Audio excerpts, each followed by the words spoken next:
Hi everyone, I thought I would show you something that I saw on YouTube, of course.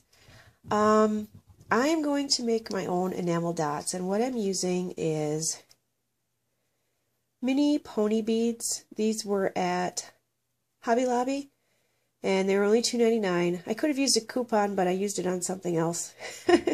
So I was the only one there. Anyway, so these are the mini ones. I did the bigger ones yesterday, and they turned out, though, the darker ones took a little longer than the rest of them. So I'm going to see what happens with this bunch here. And maybe I won't do quite so many in the beginning here.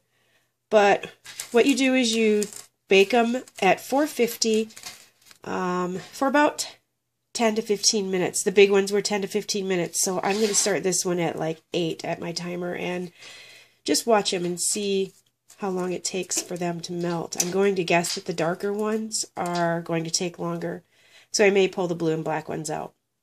So I will come back and show you how it turned out in just a few minutes.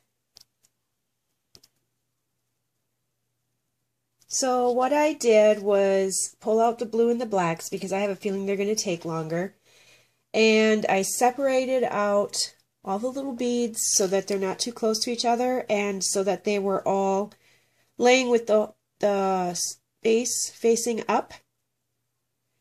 And I'm just waiting for my oven to preheat, so that's what I did while I was waiting for that.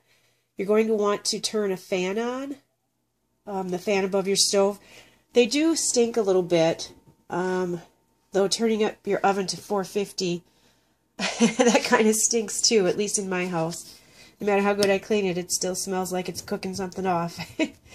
So, oh, hi. So, yes, spread them apart a little bit because they're going to flatten out, and make sure all the holes are facing up. And then, once it's preheated, I'm going to put them in. See you in a little bit. I thought I would show you how the ones I did yesterday turned out. First, I don't think that I left them in long enough. A lot of them have little divots in them yet, which really doesn't bother me. But they're flat on one side, and they're domed and shiny, and I like them. Even though all of these were the same size, even within the same color, they melted a little bit differently. So now I have a bunch of different sizes, and you can kind of see the divots in them right now from not letting them melt quite long enough. I did some clear ones, and they turned out great. They do have, excuse me, my allergies. They do have, can you see that? Bubbles in them. So if that doesn't bother you, then they turned out great. Kind of like rain dots, but with bubbles in them. And the other ones are quite opaque, but they all have flat backs. So using glue dots or something is going to work just great. Okay, now I'm going to go get the other ones. They should be cooled off now. Here is how the little ones turned out. This baking sheet I used yesterday as well, and this is my old cookie sheet. But they're so cute.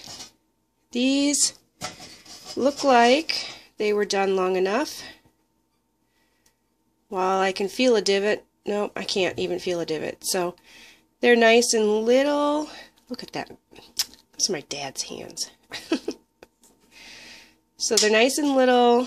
Even these, like this one, got a random shape, but most of them are quite round, and even like the ones from yesterday, even though they're all the same size, they melted differently. So I'm anxious to see just how the black and the blue ones do, because I'm going to guess that they're not going to get quite as large as these did. So multiple sizes, and Hobby Lobby had multiple types, or multiple colors, I should say. I think this is like a primary color that I picked.